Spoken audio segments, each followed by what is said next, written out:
जेव्हा मुलं तुम्हाला या घटनांबद्दल विचारतील की बाबा हे काय घडलं होतं नेमकं, किंवा आई हे काय झालं होतं, तेव्हा त्यांना तुम्ही अवॉइड करू नका किंवा असं काही झालं नव्हतं तू लक्ष देऊ नको वगैरे असं सांगू नका. त्यांच्या मनामध्ये कुतूहल आहे आणि कुठल्या तरी चुकीच्या माध्यमातून ते काहीतरी ऐकणार आणि त्यांचं चिंता किंवा त्यांची काळजी अजून वाढणार. त्यापेक्षा तुम्ही त्यांच्यासोबत बसा आणि फार डिटेलमध्ये नाही तरी मोघम मोघम त्यांना कल्पना द्या की या गोष्टी काय घडलेल्या आहेत. अनेकदा मुलांना हक करणं किंवा जवळ घेणं, त्याच्या डोक्यावरनं हात फिरवणं, पाठीवरनं हात फिरवणं पालक टाळतात.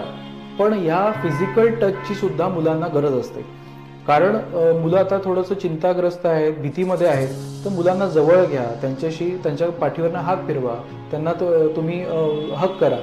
हे केल्याने त्यांना ती प्रेमाची ऊब जाणवेल आणि त्यांना सेफ आणि सिक्युअर वाटायला लागेल.